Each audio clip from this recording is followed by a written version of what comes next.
Good morning, good afternoon, or good evening, depending on where in the world you are tuning in from. I want to welcome you to this class today, part 4 of the How to Enter the Cannabis Industry with Steve D'Angelo. And today we are covering what inevitably will be worth its weight in gold just from this one class. And this is the 5 ingredients that you need to raise funds for your new cannabis venture. And seriously, what better way to do that from the man who has his finger on the pulse like nobody else in the entire world of cannabis, Mr. Steve D'Angelo. So welcome back to this class today. Oh my goodness, I'm blushing. Thank you so much. Thank you so much for that kind appreciation, Max. Raising money for your new cannabis venture is usually the most daunting part of the process. And I want everybody to know that you can do it. It's not impossible. It is challenging. It can be a little uncomfortable at times, but you can do it. And we're going to give you some tools to do that today. I'm going to lay out 5 core strategies for funding your venture.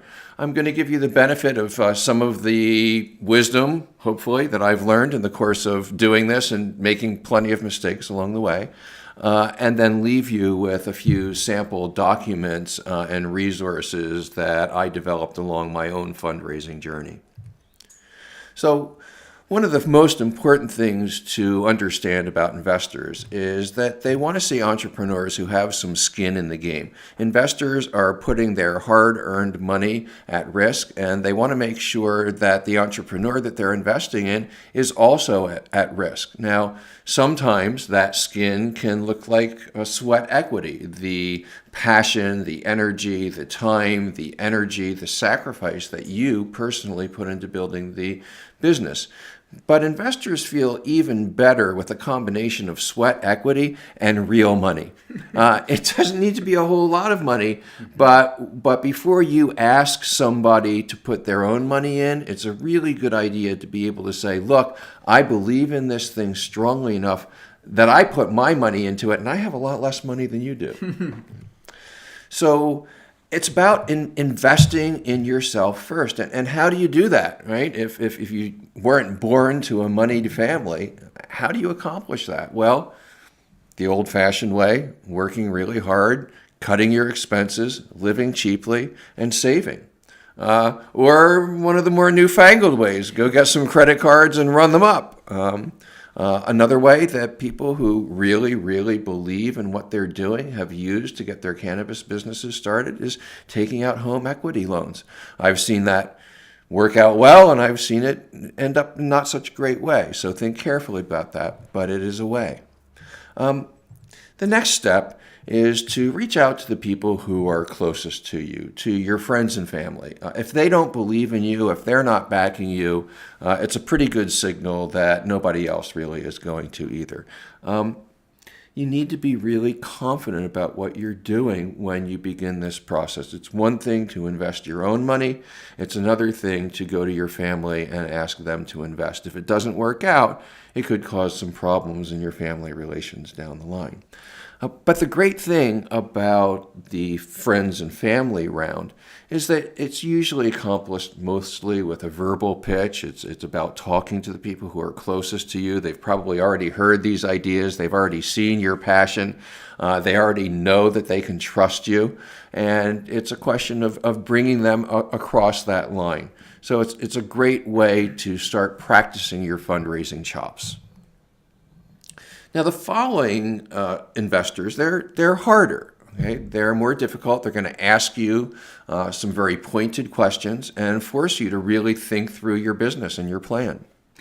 But I imagine that on some sense, even though it's harder, that also can be a really good thing because it requires you to be a little more diligent and thoughtful about your business and your strategy. It does. And, just getting prepared to talk to a third-party investor about your business forces you to get very real. And it's a great exercise. So the first stage, the first tier in reaching out to third-party investors is angel investors. And They're called angels because they come in when nobody else is willing to, at the very earliest stages of a new business, when it's most risky. We know that most businesses go belly up in their first year of operation. How do the angel investors make their money if most of the businesses that they invest in go belly up? Well, they invest in a lot of them. And they hope that a few of them are going to be really strong winners, that a lot of them are going to be in the middle somewhere, and that only a few are real losers, so that at the end of the day, they will come out ahead. So you definitely want to be one of those winners. So again, take time, make sure that you're ready before you actually go out to the third-party investors. So as you're looking at investors, hopefully you'll have a number of different investors to choose from. And if you do, it's really important to drill down and understand who those investors are. What's their business background? What have they accomplished? What's their skill set? Who do they know? What kind of doors can they open for you? One of the very best ways to optimize your business is to mobilize your investors as an asset. They've already invested in your business. They share your financial incentive in making it successful, and many of them you'll find have very useful associations and talents. So where are these angels? Like, are they, out there flying around in the air somewhere and we can pluck one down? No. Now there's fortunately a bunch of different organizations and conferences that are specifically designed to link up the angels with the cannabis startups, with the companies who are seeking their help, their assistance, their investment. Check out companies like the ArcView Group, the Marijuana Investor Summit, and the New West Summit for starters. And I would say here that these three events alone really are amazing places to find a ton of hungry investors. So don't let this particular suggestion just kind of pass you by, especially, the ArcView Group. I'm not just saying that because Steve's one of the founders. We've found many of our investors here at Green Flower through ArcView, and more than anything have been overwhelmingly impressed by the caliber and quality of investors that are there looking for real legitimate deals to put their money into. So these actual events are really incredible breeding grounds to find investors who are putting money into the space and who are, looking for the next talent. Well, thanks for those props, Max. We have done a pretty amazing job at the ArcView Group. By one estimate, we're accounting for about 20% of the entire investment money that's being put into the industry today. It's really important to have reasonable expectations before you start out on this fundraising journey, because if you don't, you're going to be crushed by disappointment before you get very far. If you pitch 10 prospective investors and one of them shows interest, you're doing great. It's amazing, right? It's a lot more likely that 1 out of 20 or even 1 out of 40 is going to express interest. And that's just an expression of interest. Many of the investors who express interest and take a look at the deal are not ultimately going to say and tell you that they're going to invest. And even when they say and they tell you that they're going to invest, remember, that investment is not real until the check is in your bank account and it clears. So I think the really important point to just re-emphasize here is that Steve D'Angelo is saying 1 in 10 is great.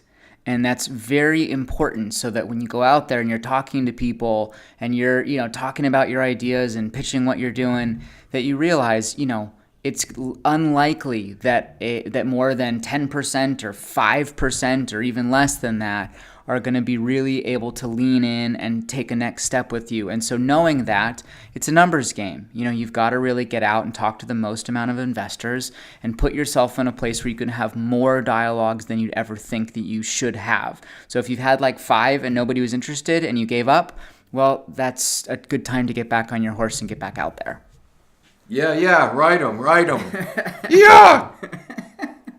So Working with the angel investors is a really good way to get yourself ready for the next level investment. And we're seeing the development of investment funds in the cannabis industry. Funds are places where a lot of investors get together, they pool their money, and they're able to make larger and more significant investments than the angel investors are. So the leading example of the fund in the industry today is Privateer Holdings, which recently got a $75 million investment from Peter Thiel's Founders Fund. Other outstanding funds are a New Way, which has just pioneered a new online investment platform in partnership with ArcView. There's the Poseidon Group, there's Electrum Partners, and these are great second steps to get larger chunks of investment. I would say a good reference here is just go to Google and type in cannabis funds or cannabis venture capital funds, and you'll find there are lists of these different funds that are out there. Some are better than others for sure, but it's not terribly difficult to find these cannabis funds, and a lot of them are putting capital into cannabis companies these days. And by the time you've gone through pitching your friends and family and getting some investments there, and gone through pitching your angel investors and gotten some investments there, you'll really have refined your pitch and be a lot more ready for these pretty sophisticated funds. So no matter what kind of investor you're looking. So no matter what kind of investor you're dealing with, the investor is going to want you to have an exit. They're going to want to know how you'll pay them back. They're going to want to know how much money they're going to make, and they want to know when they're going to see it. So it's very important to think through exactly how you're going to accomplish those things. So what you're going to need is a really good transactional lawyer, somebody who understands business deals. You're going to need a well thought out business plan, and that plan needs to contain financial projections. These projections should include every single little expense that you can possibly think of that you're going to need. And then you should have a large contingency in there, because no matter what you do, no matter how carefully you consider all of your expenses, I guarantee you it's going to go over by a factor of something like 20 to 50%, again, if you're lucky. So those financial projections are important. You should make them achievable and realistic. Investors are also going to want to see a breakdown of how you're going to use those funds. What are you going to do specifically with their money? And they are going to want to see a chart, and they're going to want to see exactly how many dollars you're spending on exactly what. And then, really important here, you need to be able to explain in a clear way to the investor exactly how you're going to make money. And there's a lot of people who are getting in the industry tremendously excited, really, really full of passion, and they're just convinced that whatever they do is almost automatically going to make money. Well, investors aren't going to buy it that easily. You have to have a really clear path to monetization. An elevator pitch is just a really short verbal pitch that summarizes what your idea is. And the idea is to really get your potential investor excited in a short period of time. So you want to hit them with some kind of exciting emotion or some kind of exciting vision. But then you also have to demonstrate to them that you have a method to turn that excitement into real money, into profit. So like my new company, Flourish, the way that I did a lot of my pitches is I would go up to somebody, I would say, my new company comes out of a conviction that I have that the very best and most successful teams in the industry are going to be combinations of deep legacy talent and top flight new professional talent.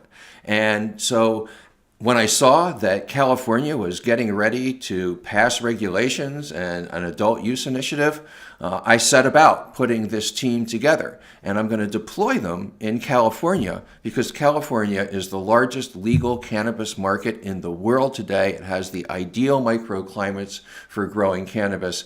We are going to produce superior products at a lower price and sell them to more people than any other cannabis company in the world. Bam! Bam! So that's the elevator pitch. Get them excited. Get them to believe in the vision of how you're going to make money. Hit them quickly and hit them hard.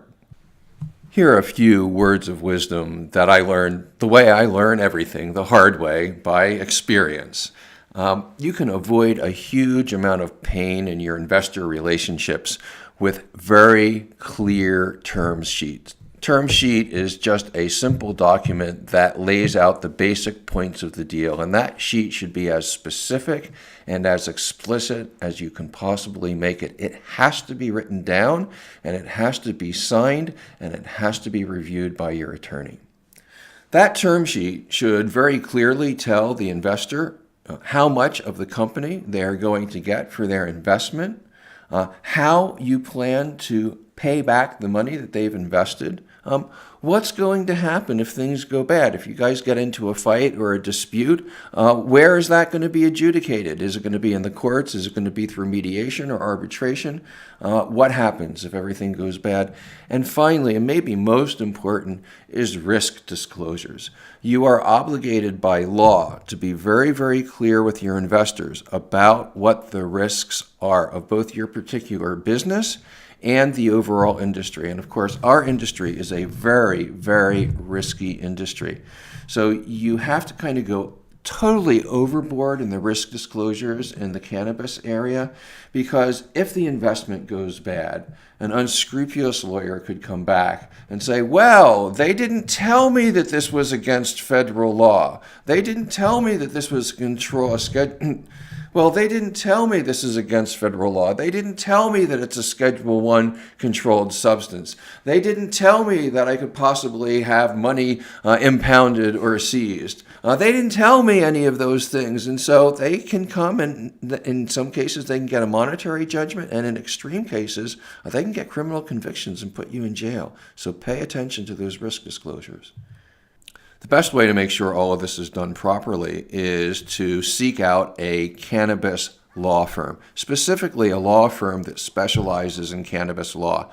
It's a complex area of the law. There's not many attorneys who understand it, and your very survival can rise or fall on the quality of your legal counsel. So here's a few of my favorite law firms in the space.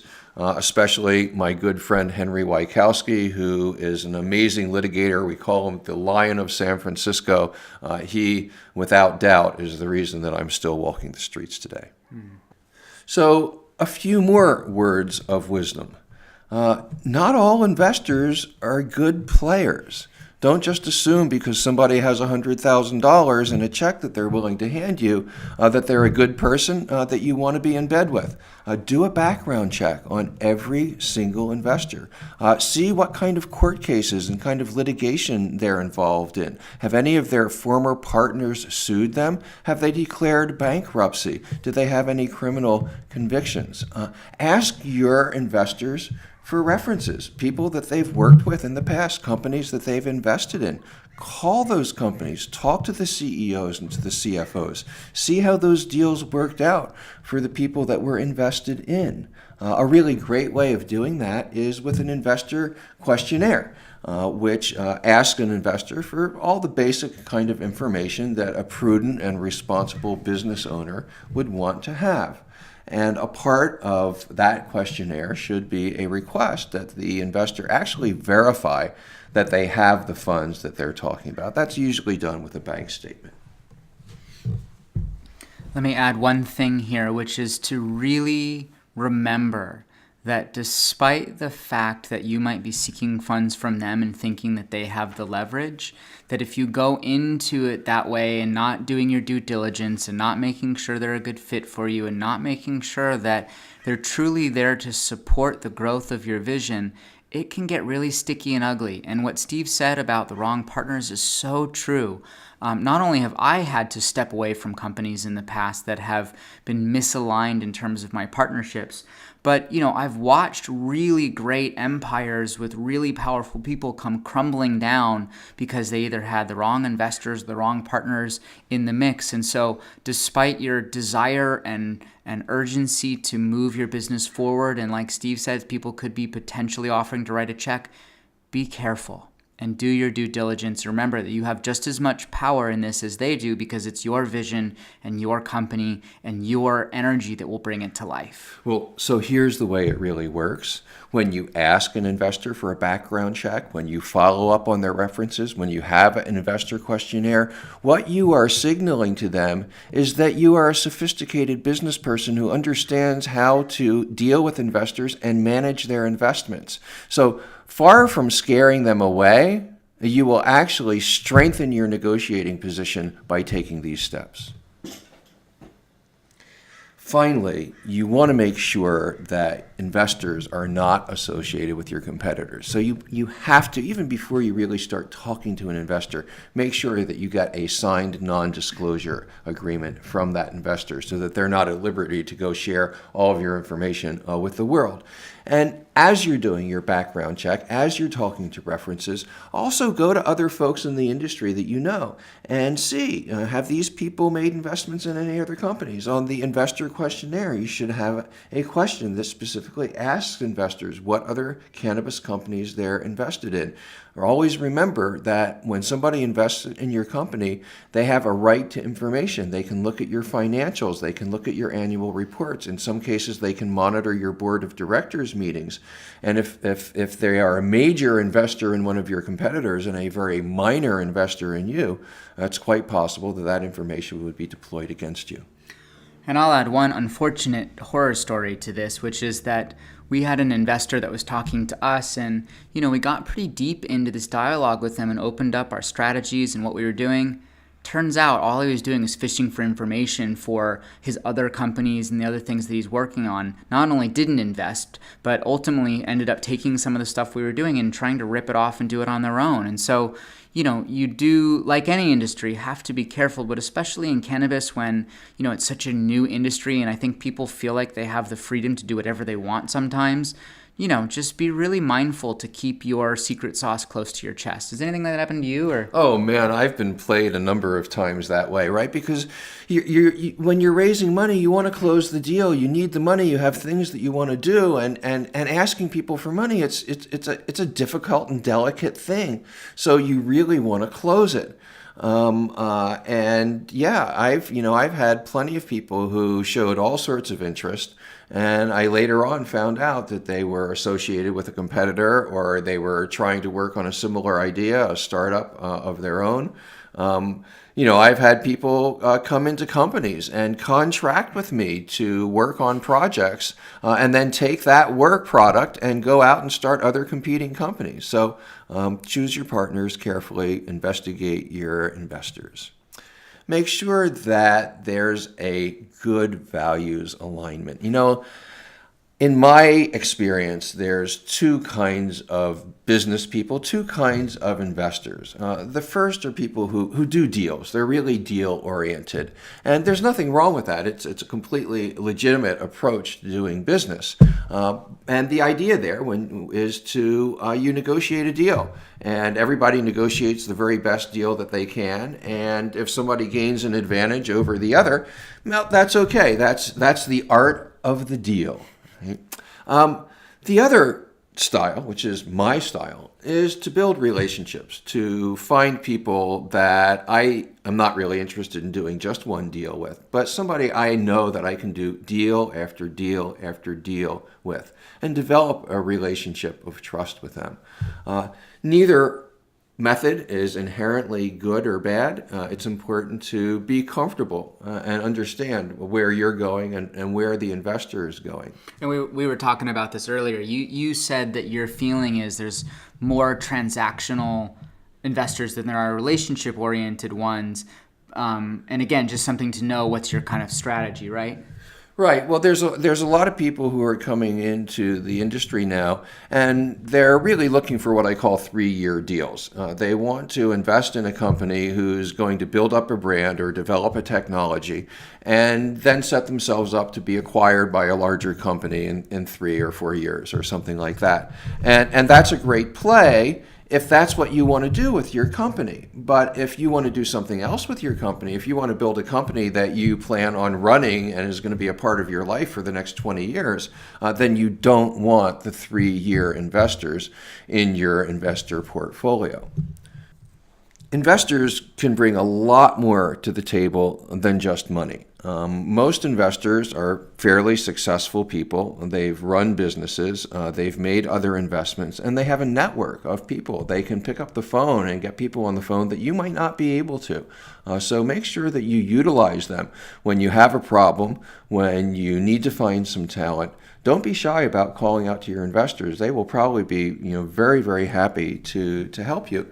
There's a lot of investors too who have other companies. So if you can find an investor who has a company that's really complementary to what you're already doing. So say, for example, that you are a person who's wanting to develop new forms of cannabis nutrients.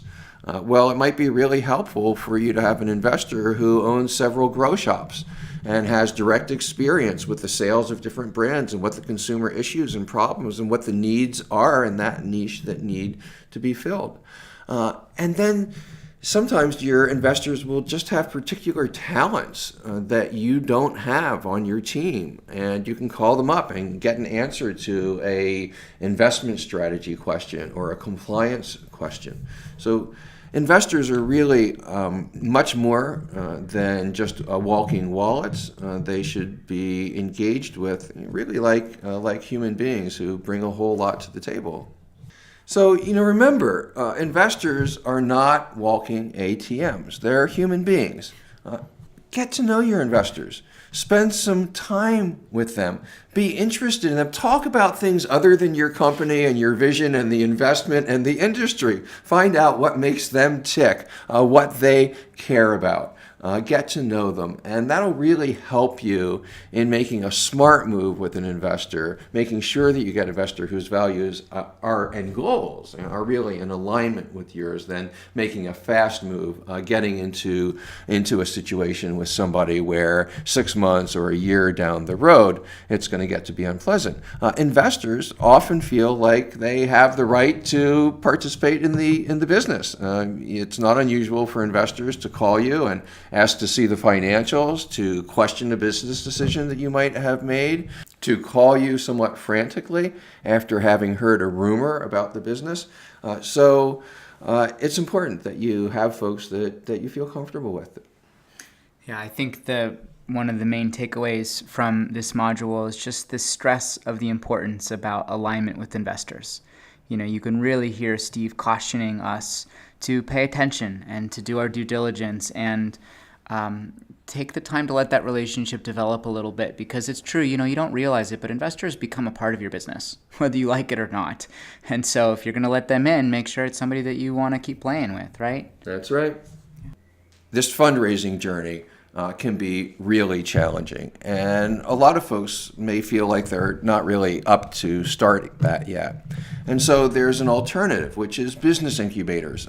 These are companies like Canopy and Gateway, even Y Combinator, who will nurture and support and teach and mentor and coach and usually even provide some financial support to a new startup business. So if you are feeling like you've got a great idea, like you have a halfway good direction of where you need to go, get in touch with one of these companies, and they may be able to get you the other halfway down the field that you need to get to your goal.